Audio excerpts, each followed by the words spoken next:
All right, so today we're going to start chapter 7.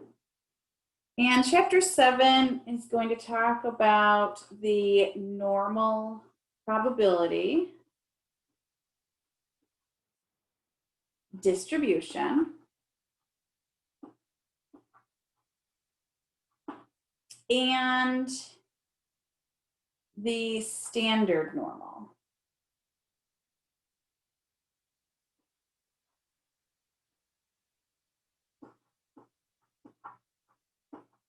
Probability distribution. Okay. Today we're going to focus on the normal probability distribution. Okay. So let's recall, let me write that here first.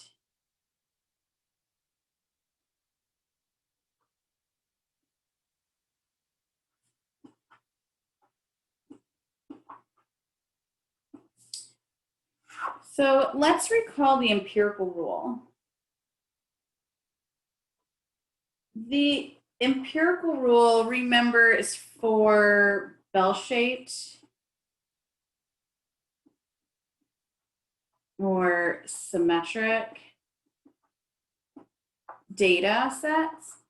And this is also called normally distributed data.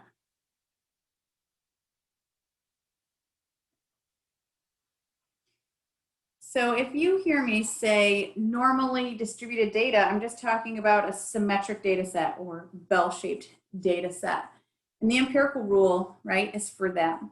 I'm going to draw out the empirical rule just to refresh our memory since we're going to use this today. So remember our empirical rule, we have this curve. This is what we call the normal curve. We're going to start drawing this every day. So our normal curve, remember for the empirical rule, the center of that normal curve is my mean. So I'm going to use mu. Remember, mu is my population mean. And I'm going to add one standard deviation. I'm going to add 2 standard deviations and 3 standard deviations. So remember, sigma is my population standard deviation here for my data. And on the left side, I just do the same thing, but I subtract 1. I'm going to subtract 2 and subtract 3 from the mean. Then within my empirical rule here, remember I have my percentages, right? So 0.15%, like that really small percent, 2.35%, 13.5, 34, 34, 13.5, 2.35, and again, 0.15%. And that's my empirical rule, right? So this is just all review. And remember we said, okay, this empirical rule states it's approximately for my entire data set, you know, and it says 50% of the data is below or to the left of the mean, and 50% of the data is above or to the right of the mean. Should write that, of the mean, right? And so we could actually use the empirical rule a lot. So today we're going to use this idea and tie in some probabilities with us. So I want to talk about probabilities and area. So we're going to look at area as a probability.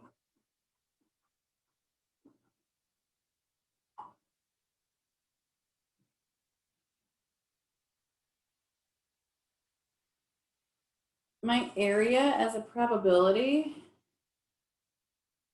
we're looking at area under the curve.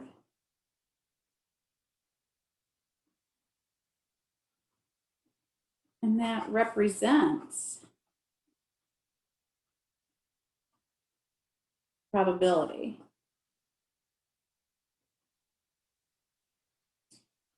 The total area equals the total probability. And that total probability equals 1 or 100%, right? So the total area under the curve is 1 or 100%, if you want to look at a percentage. Today, we're going to look at using our technology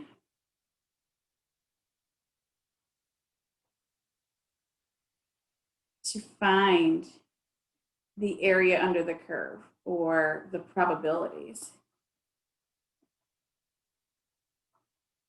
So we're going to use that. When we use our technology is going to use the normal density function to do this for us.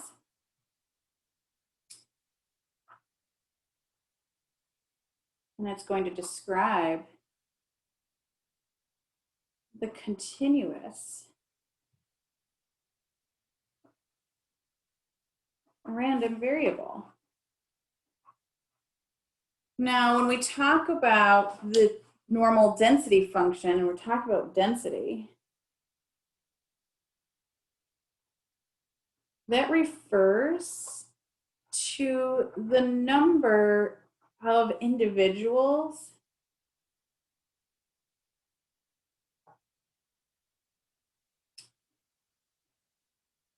per unit of area. So keep in mind it's the data values, right? So density refers to the number of individuals, the percentage. I'm going to show you the formula. We don't need to know this. I just like to give you guys the formula so you know what your technology is doing for you, whether if it's your calculator, Excel, Minitab, Jump, whatever you're using, whatever you decide to use. So I'd like to show you the calculation, but keep in mind, we're not going to do this by hand at all. We're always going to use our calculators. And I never leave myself enough room to write this all out. But here it is. Okay. So here's our calculation. It's like a power within a power within a power, all in the denominator of a fraction. Okay. And that's my normal density function that our technology is going to use and calculate these probabilities for us, calculate the area for us, okay? But again, we're not doing that by hand. I want to show you some notation for this. So the notation is a random variable x. I'm going to write it all out, what it is. And this little line means follows. This capital N stands for the normal probability model. And then I'm going to have parentheses, and I'm going to write mu, comma, sigma. So here, I'm going to label all this for us. X right here is the random variable that we're studying.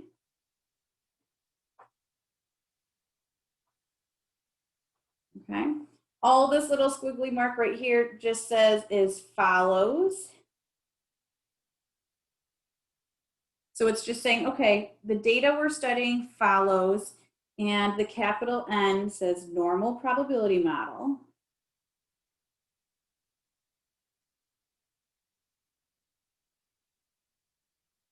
And right here, mu stands for the center, and sigma stands for my spread, which is nothing new, right?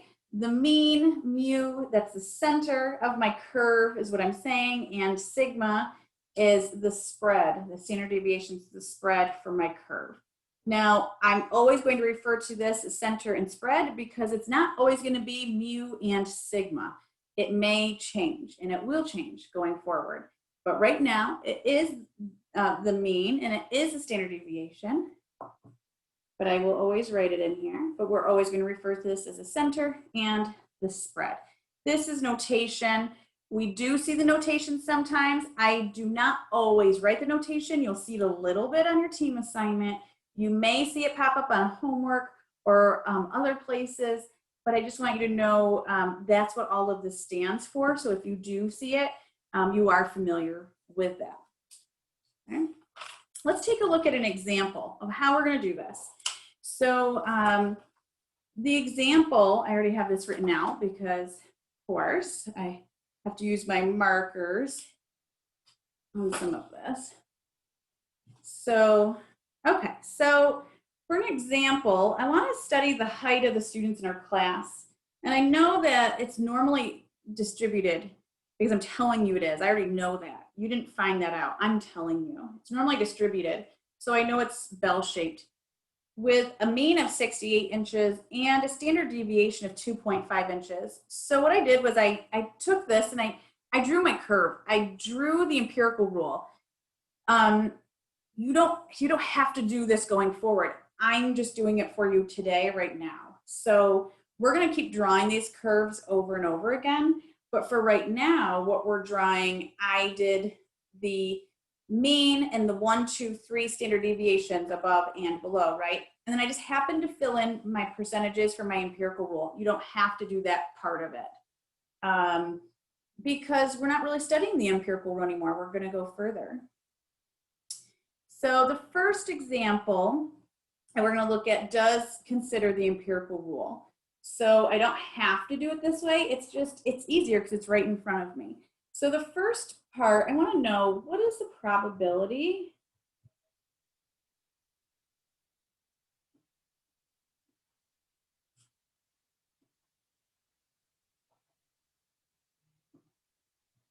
that a student is between 70.5 inches and 73 inches tall. Now, when I look at this, every time I see something like this, I'm going to go right to my picture and I'm going to put it on my picture. So what I'm going to do is I'm going to box in the data values that I'm looking at or I'm talking about, and then I'm going to shade in the area under the curve to represent the probability that I'm going to find. And I'll represent that with like a little circle that's dotted. So I'm going to show you what I mean. So here we're looking at 70.5. That happens to be part of our empirical rule. So I'm just going to box it in. And we're looking at 73, which also is part of the empirical rule. So I already have them on here. So that goes from this line to that line, right?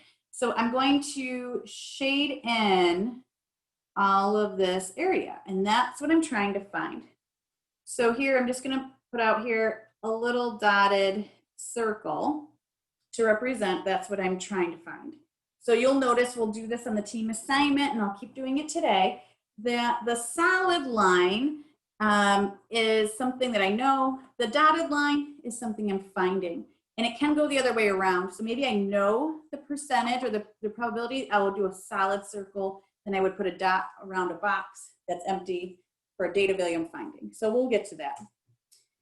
So here, now I'm going to write my notation. So I always look at my visual first because a lot of us are visual, right? And it helps us out. Now I'm going to write my notation. So here I'm going to say, well, I'm looking for the probability, right? The capital P always represents that I'm calculating a probability.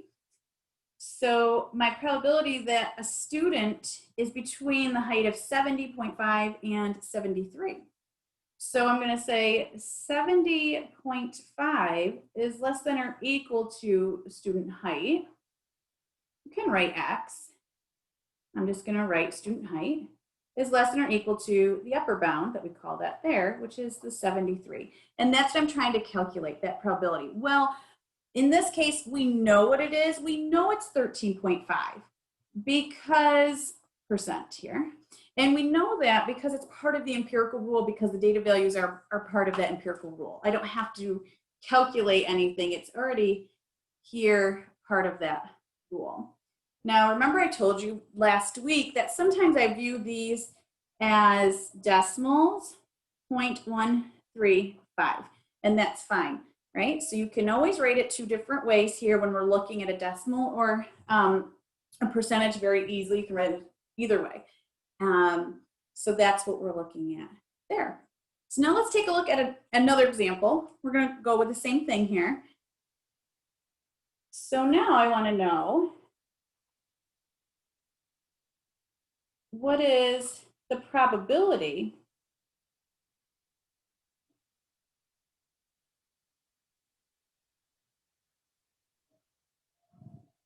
that a student is between 62 inches and 65 inches tall? Let me move this up. Let's move it like that. So I want to know, what is the probability that I have a student, or I choose a student that's between the 62 and 65 inches? So here I need to take a look again at my normal curve, and I'm going to do the same thing, except for I have to do a little bit more this time, because 62 is not one of my values, part of my empirical rule, and neither is 65, and that's okay, because that's what we're going to learn.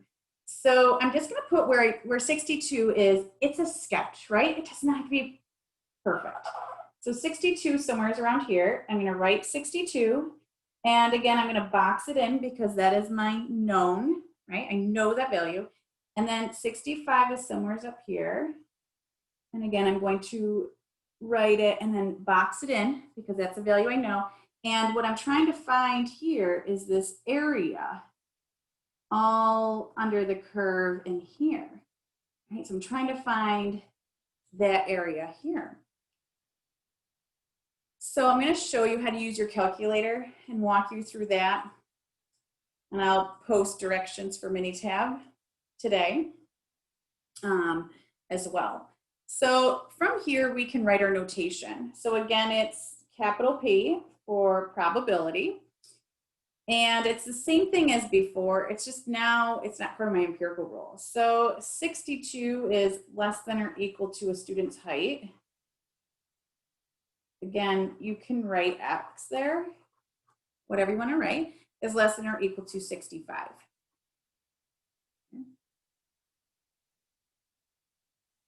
So now here I'm calculating this probability. So since it's not part of my empirical rule, I have to get my calculator out and I have to try this, or I have to use Minitab. I'm going to right now give you the calculator instructions, and then you get a feel for what we're doing, and at least we can get a value. And if you don't use a calculator, it's okay. You can still follow along. So for my calculator, I kind of want to switch up my colors a little bit. Maybe. Oh, okay. So right here, for my calculator, what I'm going to do for my calculator is I'm going to use a function that's called the normal CDF. And the normal CDF just says it's the normal curve, and this is my cumulative distribution function, okay?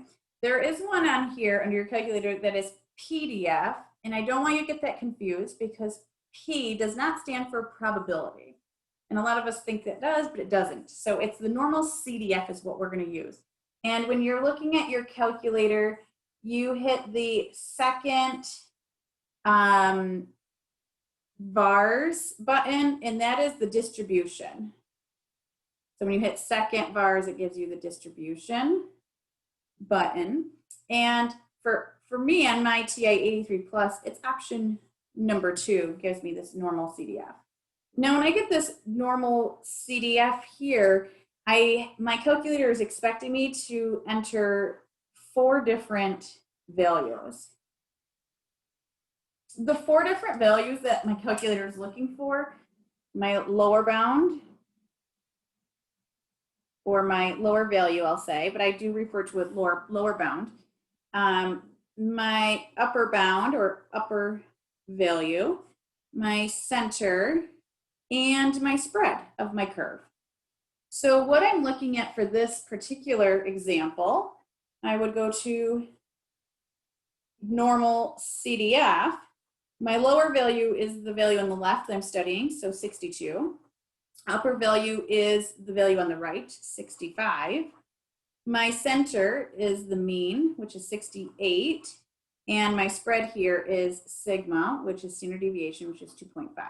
So remember, it's always center and spread. Center and spread is not always mean and standard deviation. Keep that in mind. It just is right now, okay? But it might not be going forward.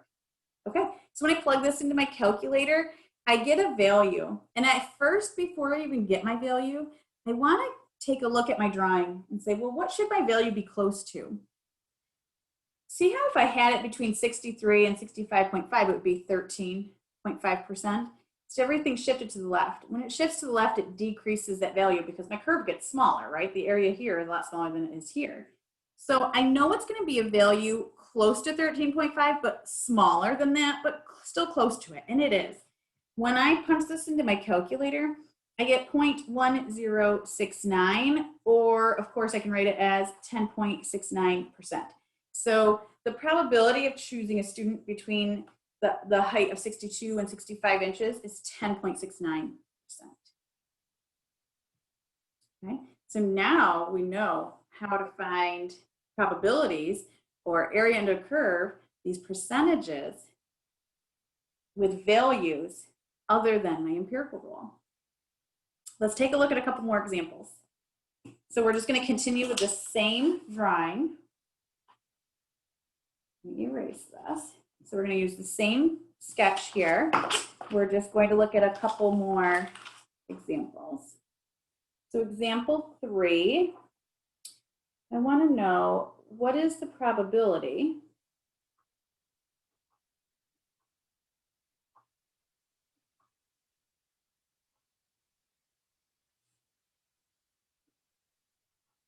that a student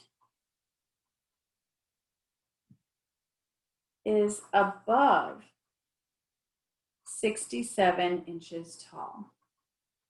Now this one's a little different, right? The first two, we just want to know the probability or that percentage that we're in between, that's in between two values. Now I want to know above. Above means greater than. Right? So above here indicates to the right or greater than. So what I'm looking for is a probability or the area under the curve to the right of 67. So I need to find where 67 would be, and it's somewhere close to 68, but on the left side. So I'm going to draw that in here. So again, I have that information. That is my known piece, the 67, and I want to calculate this probability, this area all under the curve, all the way up. So this is what I'm trying to find. So just looking at this, I get an idea. This visual is great. I get an idea of what I'm studying, right? It's all of this area is the probability. It's going to be greater than 50% because 68 and above is 50%. So 67 and above is going to be larger than 50%. So I already have that in my mind. I have an idea of what it's going to be. And it shouldn't be anything like 90%, but it should be bigger than 50%, right? So I'm going to write out my notation. Again, my capital P, probability. And I'm going to do something very similar to what I had before. So it starts at 67, right? That's my lower bound. The left is less than or equal to the student height. And that is less than or equal to, well, I don't have an upper bound, right? It just keeps going. We could see it here. So here we could research, right? We could Google to see who the tallest person is in the world. We could use that. That really wouldn't give us an accurate piece of information or answer here for my calculator. The reason for that is a calculator or Minitab, they do not understand context. There's computers. They only get the numbers that you're putting in. So my calculator doesn't understand that there's some endpoint to height, right? Height can't go to infinity, but my calculator doesn't know that. It doesn't know what I'm studying. It just knows I'm putting in 67 to some endpoint. And then that's why I use infinity. I know, and you know, someone cannot be infinitely tall, but my calculator does not know that. So when we have an endpoint up here, we're going to use positive infinity, and down here, we're actually going to use negative infinity. I know it. I know can't even, someone can't even be in the negatives for height, but it's just what we use for our calculators, okay? All right, so I'm gonna do the same thing I did the last example. I'm using my calculator, right? So for my calculator, let me just write this out. Calculator here. I'm going to use my normal CDF function. That's my second vars, option number 2. My lower bound is the 67. My upper bound is infinity. Again, now here we have a little bit of a problem. My calculator doesn't have an infinity button. Some of them do, right? Some of them are really smart. Mine does not. So I need to use some other large, really large value. And it's not just 100. I'm going to do something really large, like 10,000, or maybe 10 to the power of 10. Let's put that down here. 10 to the power of 10, just some really large number. Just if you use your calculators, get into just a rhythm that you always use the same number. I always just type in 10,000 and it's just done. If you typed in 100, it would not be the same. You want to get the same answer. Okay, so it has to be a really large number, because think about it, you're going to infinity. So just something really large. Okay, so 10,000 here. And again, I'm going to put my center of 68 and my spread of 2.5 in here. So when I type this into my calculator, I get 0.6554, which matches up with exactly what I thought, because I thought it would be something greater than 50%, and it is. It is 65.54%. And I forgot to put my little dotted circle over here, indicating that was my unknown, but there it is. Just a minute too late, but there it is. Okay. So as you can see, these visuals help us a lot. Helps us write out our notation. It helps us understand maybe what the answer might be close to, right? It just gives us an idea of what we're studying in a visual way. I love it. Okay, let's do one more. So this one's going to be a little different. So example number 4, I want to know the 40% of the students are below blank. So we are given a percentage. Well, these aren't percentages, right? These are data values. These are inches. So when I see something like this, I have to recognize I'm going the opposite direction, meaning I'm giving you the probability. The probability is 40% or 0.40, and I'm looking for the data value. I'm looking for the value. So I'm going to go the other way. So here I'm going to just eyeball it where 40% is. Now, the key word here is below. Below means it's to the left. So that means 40% is to the left of this data value. So it's like my 40th percentile, right? 40% is below or less than. So I'm just going to start shading in wherever I think 40% is. Well, 40% has got to be somewhere close to here, right? It doesn't have to be perfect. This is a sketch for you. I don't even ask you to do this for me. I do in the team assignment a little bit, but that's about it, okay?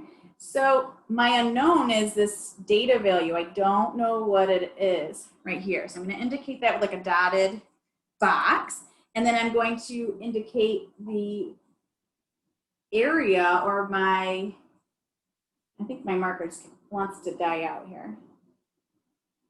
40%. Wants to work a little bit. 40% right here, okay? So that's how my drawing is going to look. Now, I can't really write this, and I can, but I don't really need to write this in probability like notation, okay? So I just need to use my calculator to calculate this. So for my calculator, I need to do something different. Because the last one, I was giving the calculator a data value and I wanted to find out what the percentage or the probability or the area under the curve was. Here, I want to go the other way around. So think back to algebra or pre-calc class or calculus. And if you have a function, right, it's like y equals and it has x in there. You could plug in any value of x and find a y, right? An inverse function does the opposite.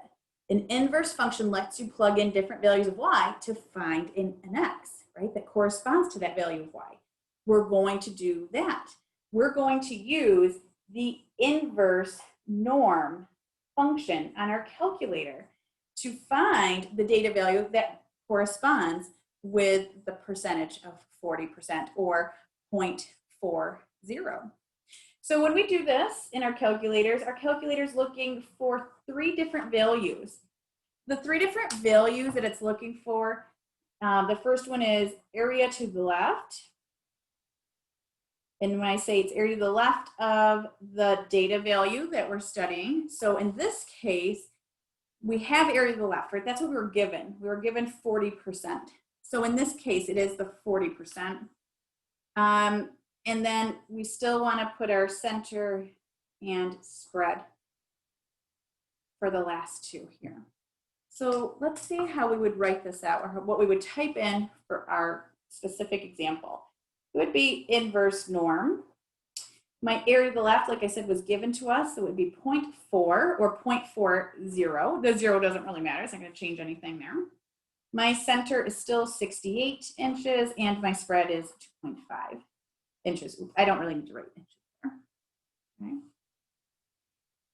So let's take a look. We'll put that in our calculators, and we're going to get a data value out, and that is going to be 67.37 inches.